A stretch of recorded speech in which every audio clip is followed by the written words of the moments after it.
When you don't eat enough carbohydrates, you force your body to burn more fat.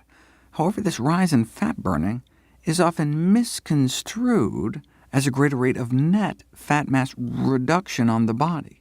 But that ignores the fact that on a ketogenic diet, your fat intake shoots up as well. The question is, what happens to your overall body fat balance?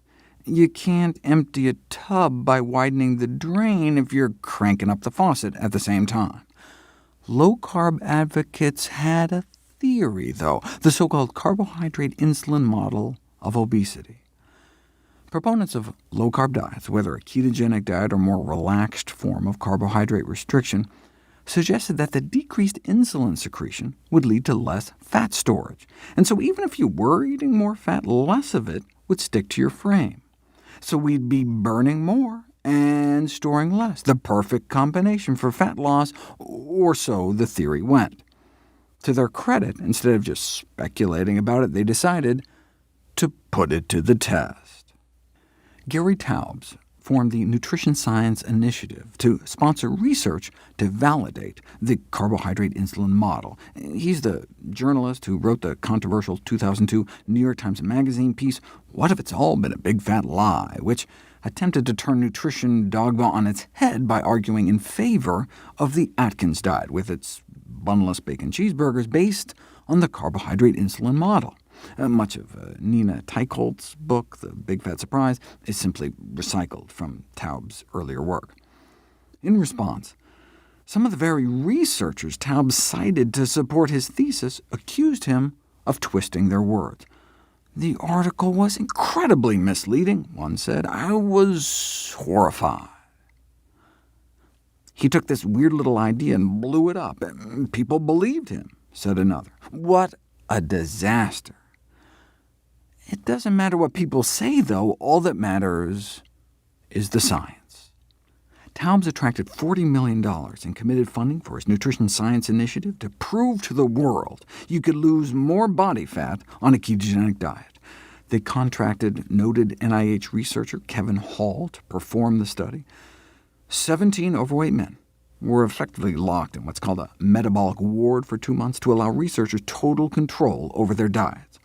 For the first month, they're placed on a typical high-carbohydrate diet, 50% carbohydrate, 35% fat, 15% protein. And then they were switched to a low-carb ketogenic diet, only 5% calories from carbohydrate, 80% fat, for the second month. Now, both diets had the same number of daily calories. So if a calorie is a calorie when it comes to weight loss, then there should be no difference in body fat loss on the regular diet versus the ketogenic diet. If Taubes was right, though, if fat calories were somehow less fattening, then body fat loss would become accelerated.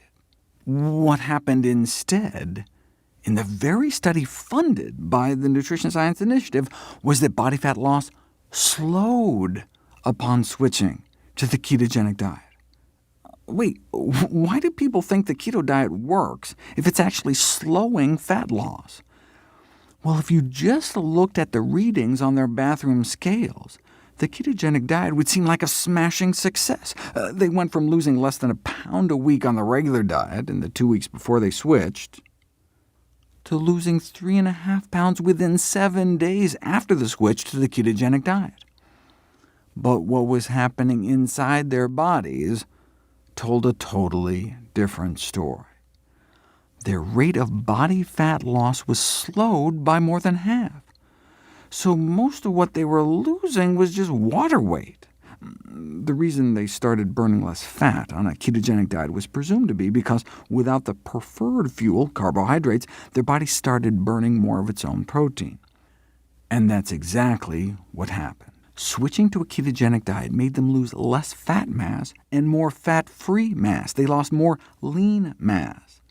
That may help explain why the leg muscles of CrossFit trainees placed on a ketogenic diet may shrink as much as 8%. The vastus lateralis is your biggest quads muscle in your leg, shrunk in thickness by 8% on a ketogenic diet. Yes, the study subjects started burning more fat on the ketogenic diet, but they were also eating so much more fat on the keto diet that they ended up retaining more fat in their body despite the lower insulin levels. This is diametrically opposite to what the keto crowd predicted, and this from the guy they paid to support their theory. In science speak, the carbohydrate insulin model failed experimental interrogation. In light of this experimental falsification of the low-carb theory, the Nutrition Science Initiative effectively collapsed. But based on their tax returns, not before Taubes and his co-founder personally pocketed millions of dollars in compensation.